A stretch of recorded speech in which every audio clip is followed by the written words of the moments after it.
Dober dan, dobrodošli v oddaji Eksistenca in esenca. Danes bova govorila o nasilju in kako so te pretepali. Torej, v življenju sem imel kar nekaj primerov, ko si bil nekako tepen, pač tepla te je in policija, in milica, in lopovi in tako. Torej, kako je bilo? Izhajam iz kulturne umetniške družine intelektualcev, kjer smo se vedno odlično razumeli, ni bilo nobenih pretepanj.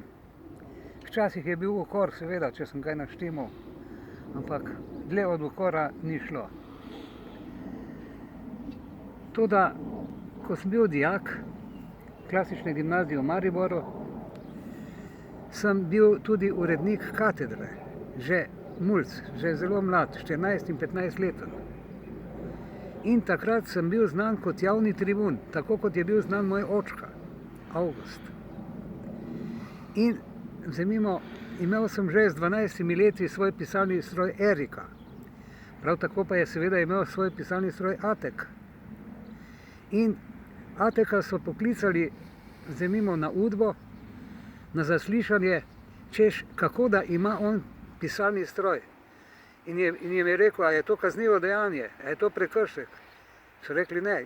Je rekel, zakaj pa potem me kličete na zaslišanje? In so mu odgovorili, da zato, ker pač piše. Očka je bil namreč predstavnik delavskega razreda v Mariboru, tako da so mu vsi zaupali. In to nasledstvo sem potem tudi jaz prevzel in sem počel pač v javnih tribunah svoj odpor do krivic. Seveda sem pa tudi pisal odlične članke, ki so bili vsi sprejeti pri bralstvu, in sem imel ogromno ljudi, ki so me upoštevali in so rekli, ja, to je rekel pa zdaj Ata Gajšek. So mi rekli Ata Gajšek. No in med drugim sem ob takih objavah, ne da bi vedel, zbujal pri mariborski partiji, se pravi na komiteju Zveze komunistov, veliko nelagodje, ker me niso upali in niso mogli teoretsko nikjer prijeti, niti ideološko, mi niso bili dorasli. In kaj se je zgodilo? Greva midva s prijateljem Edvardom Ajdom nekega pomladnega dne, ko ni bilo seveda pouka, ko so bile že počitnice, v lepem soncu domov in greva po Gledališki ulici navzgor, vesela, se mirno pogovarjava seveda. Ko vidiva na neki ulici tam v daljavi, na Slovenski, kako neki miličnik v eni roki nosi svojo kapo, v drugi pa pendrek, pa z njim maha. In so rekla, ti ta pa je malo čuden danes. Kaj je s tem tipom? No in potem, ko sva pa videla, da teče proti nama, ojej, sva pa hitro seveda odbrzela po Gledališki ulici navzgor in potem sem jaz zavil na desno, medtem ko Edvard je pa v Trubarjevi 1 živel, kar zraven. In namesto, da bi jaz šel k njemu, ker bi seveda bil pogoščen s kosilom, sem pa pohitel na desno. In seveda tečem do prvega ogla in potem po ulici navzdol. In kaj se zgodi? Pridem na sredo te ceste oziroma ulice, ko se pripelje privozaka kombi imenovan Kibla. V njem so pa bili tako imenovani Leather Boys, to so bili specialni miličniki, ki so govorili o sebi, da ni pravi miličnik tisti, ki nima rok krvavih do komolcev. Skratka, ko sem prišel na sredo te ulice, sem se ustavil, so me pa seveda zalezovali, ne da bi jaz to vedel. In kaj je bilo, izskočijo tile Leather Boys, krvavi miličniki, specialci, me zgrabijo najprej za dva palca, za oba palca, mi dajo za roke, na hrbet, roke mi položi na hrbet, potem me je pa udaril po zatilju, me je udaril po zatilju, da me je spravil v nezavest. In v nezavest so me sredi belega, lepega dne, v soncu, ti tovariši miličniki, specialci ali Leather Boys pretepali skoraj do smrti. Zbudil sem se v recepciji hotela Zamorc, to je pa bil najbolj poceni mariborski hotel. In ko sem se zbudil, sem seveda imel suha krvava usta in sem prosil, naj mi da receptor malo hladne volje, da se osvežim. In receptor je bil Dušan Negovan, ki sem ga dobro poznal in je bil odličen šahist. In kaj mi je ta rekel, ta nesramnež? Je rekel, zločincem ne dajemo vode. Seveda sem si ga zapomnil doživljenjsko. In potem, ko sem tam čepel na tleh, kajti hoditi nisem mogel, tako sem bil hudo tepen, sem zahteval, naj pokliče milico. In toliko časa sem zahteval, da se je res milica pripeljala. Miličniki so me odnesli v kombi in me odpeljali na Partizansko cesto, na postajo, kjer je bila med vojno tudi postaja Geheimstaatspolizei ali Gestapa. In potem sta me miličnika odnesla v prvo nadstropje. Na hodniku je na srečo bila pipa in tam sta mi spustila vodo, hladno vodo na glavo in potem sta me odnesla na zaslišanje, ker sem jaz zahteval, naj me zasliši. Tovariš miličnik, ki bi me naj zaslišal, dežurni, me je vprašal, kako se vi pišete? In sem mu rekel, Vladimir Gajšek. Kako? G.A.J.Šek je napisal, vzel iz pisalnega stroja list, ga zmečkal in vrgel v koš. Potem me je spet vprašal, kako se vi pišete? In sem rekel, ja, Vladimir Gajšek. Tako je rekel. In spet natipkal, pa spet vrgel. In tako je 10-krat to napravil in sem videl, da sploh noče napraviti zapisnika. Na kar pridejo miličniki, ki so šli domov in me dva odneseta seveda spodaj z tega nadstropja, spodaj in me postavita pred vrata, da sem tam obsedel oziroma občepel. In sta odšla seveda. Dobri ljudje so me potem pobrali in nekakšni štafeti so me nosili domov. Doma sem seveda obležal in sem se zdravil, ker sem bil tako strahotno pretepen. Tukaj se zgodba še ne konča.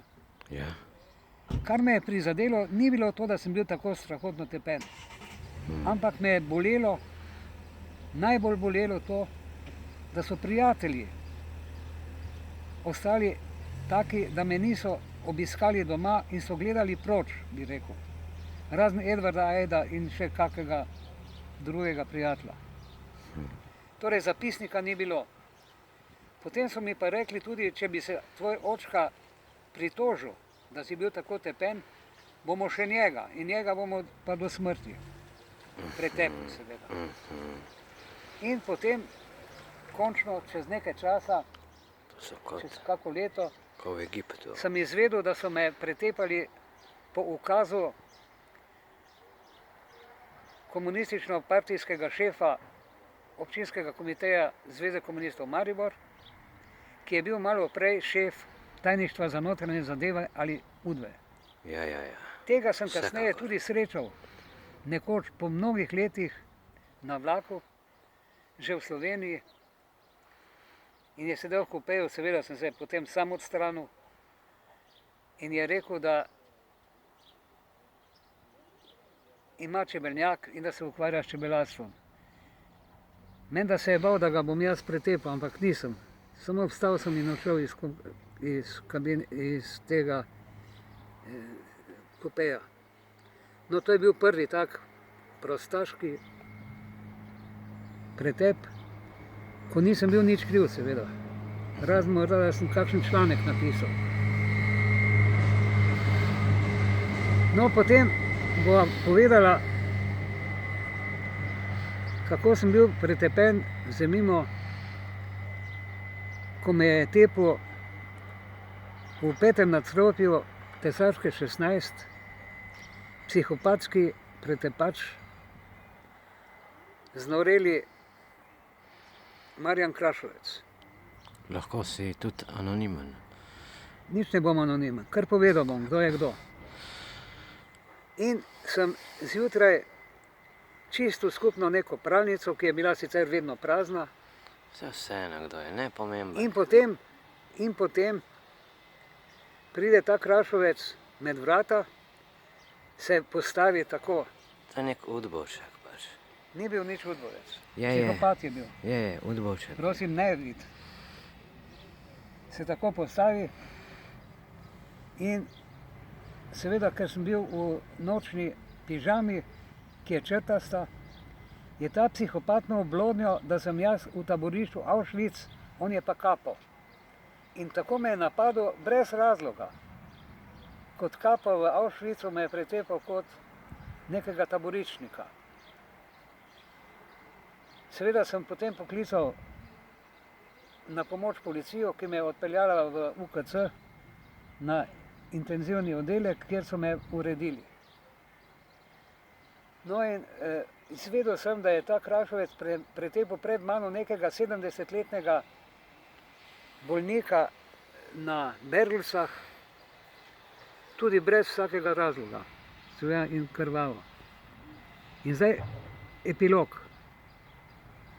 V Ljubljani imamo nekega Janeza Kardelja, ki je vnuk Edvarda Kardelja, ki je takšen, bi rekel, zabavljač, instrumentač in slikar, in ki je mediator, to se pravi, da posreduje pri kaznivih dejanjih tako, da naj storilci kaznivih dejanj ne bi prišli pred sodišče in bi se lepo spravili kot žrtve s svojimi pretepači in žaljivci.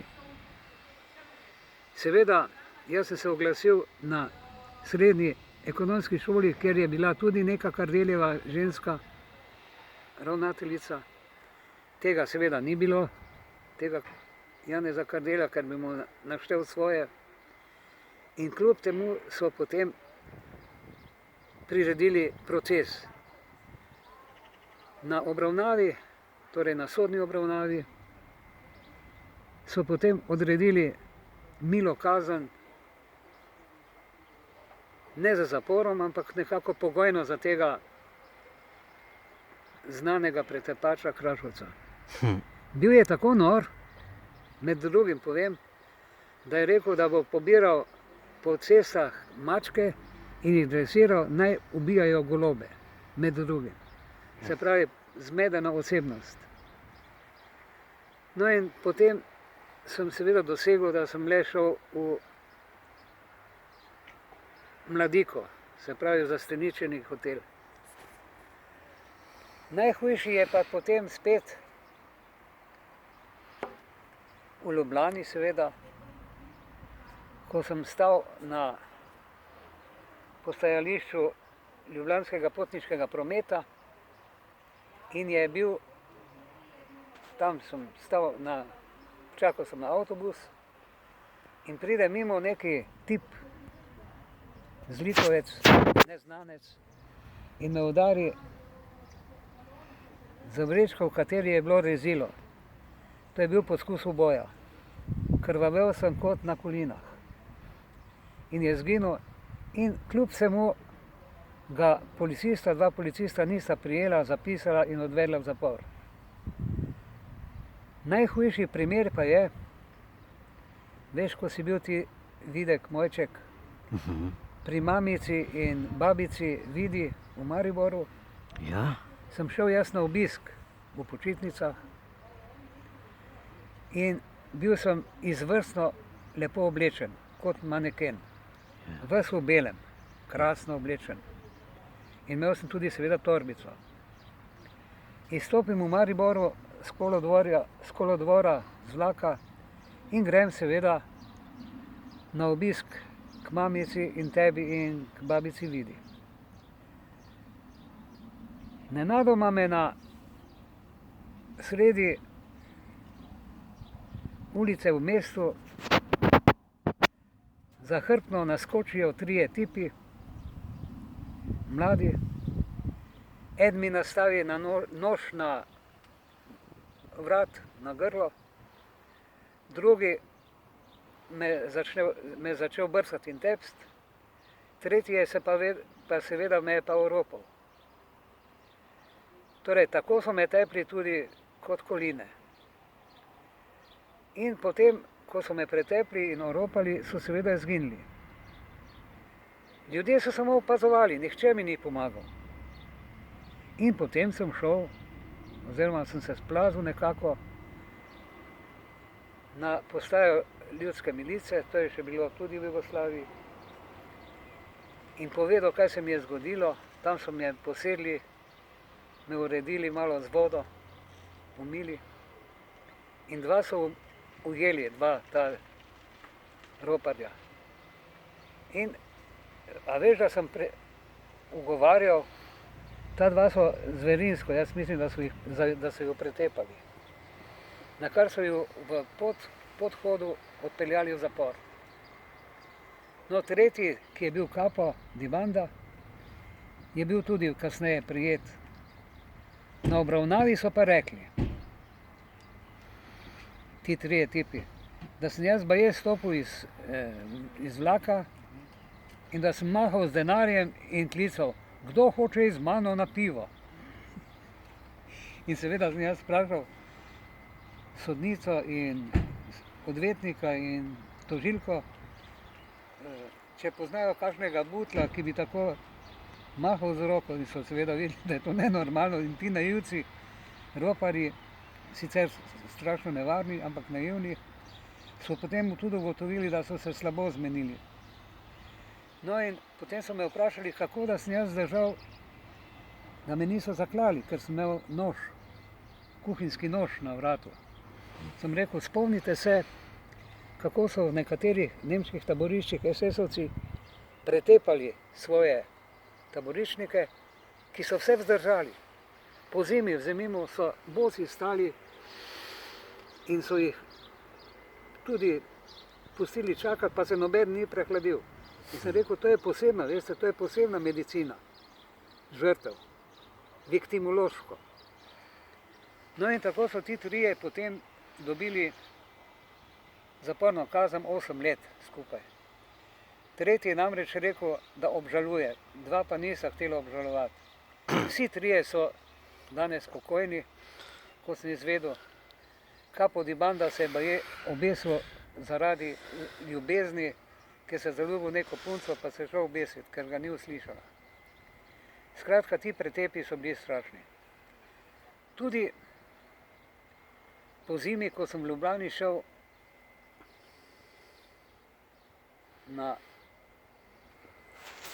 skozi park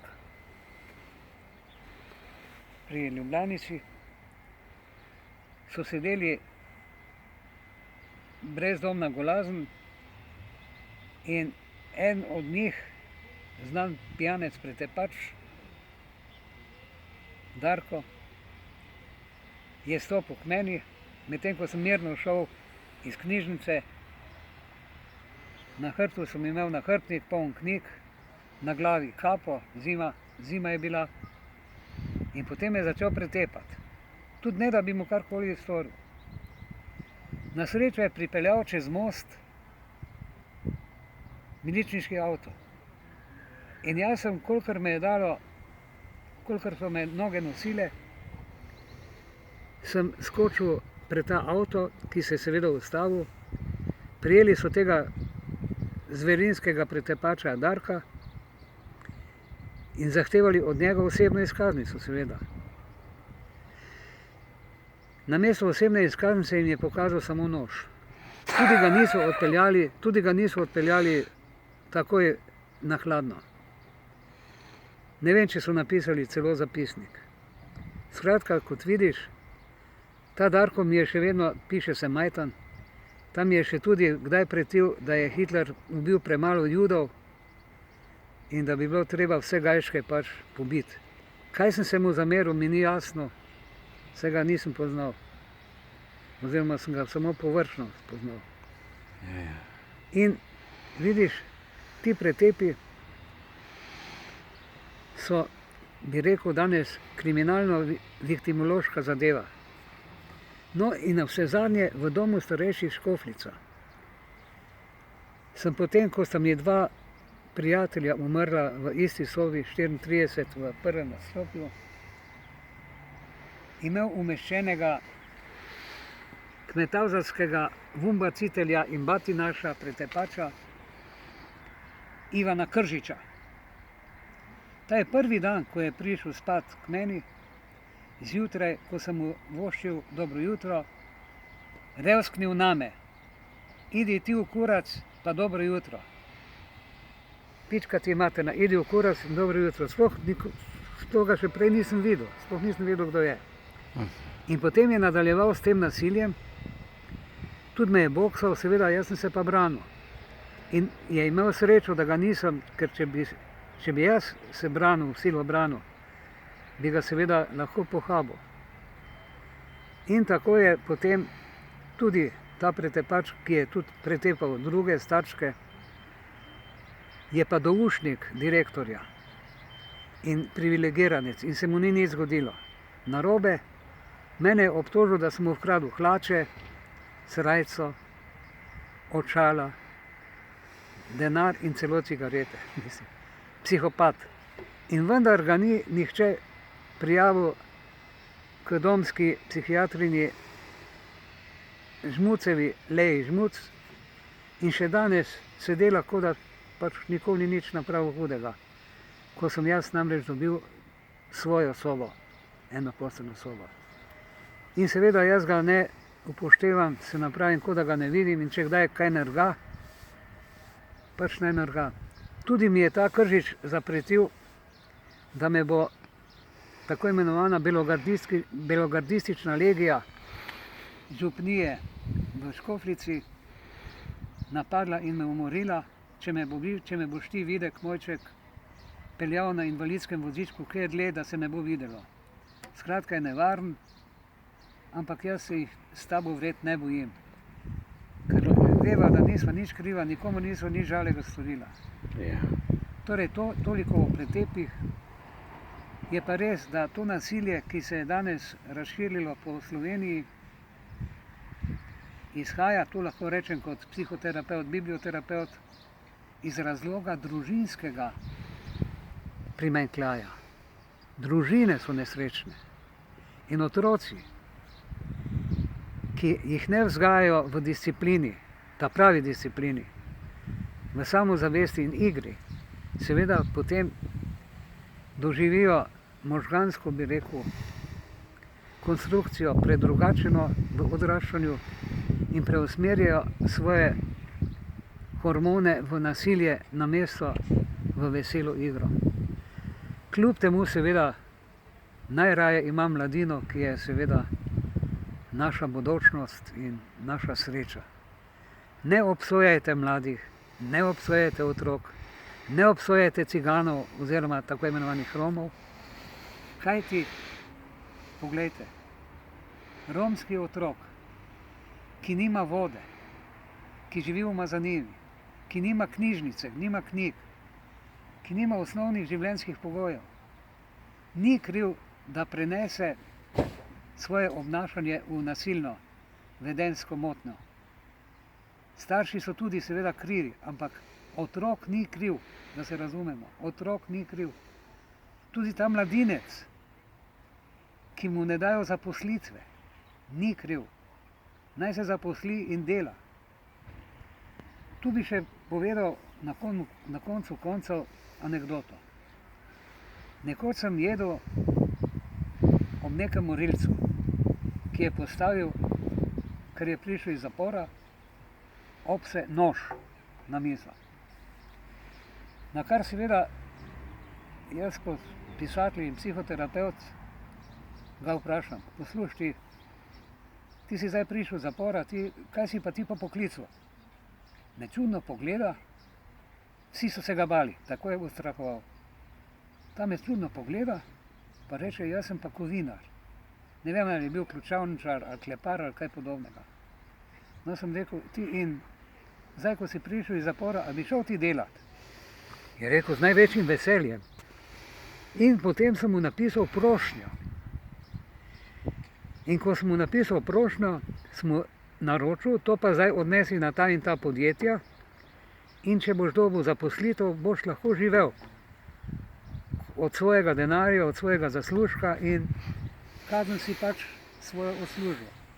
In vidiš, tudi včasih ti najhujši nasilneži in pretepači, ko jim ponudiš neko možnost, da se lahko obnaša zunaj te družbe kriminalnih druščin, da se osamosvoji in postane seveda delovni človek, mogoče si umisli družino in začne živeti kot normalen človek. Skratka, potrebna je psihološka pomoč in potrebno bi bilo tudi policijo izobraziti v tem smislu, kako obravnavati nasilneže, celo morilce. To je to. Ja, hvala. Še to bi dodal, da izobrazba brez omike je zverinstvo in olika in omika brez izobrazbe je pa ponavadi slinavost in brezhrbtenična vloga plazenja v karierizmih. To je zelo tudi potrebno povedati. Kajti dogaja se tudi mobbing, spolno nasilje nad ženskami, se dogaja tudi, vsaka peta je baje tepena Slovenka, dogaja se tudi nasilje v službah, z nepravilnim odnosom šefov do svojih zaposlenih in podobno. Skratka, nasilje kot agresija je družbeni problem. Zdaj tudi ne bom navajal psihologije in sociologije, ki obravnava, in kriminologije seveda, ki obravnava nasilje. Najhujše nasilje doslej je pa seveda državno. Poglej, kaj je počel Hitler, poglej, kaj je počel Stalin in drugi. In kaj počne, vzemimo, Hamas in drugi. In ko je vojna. To je to.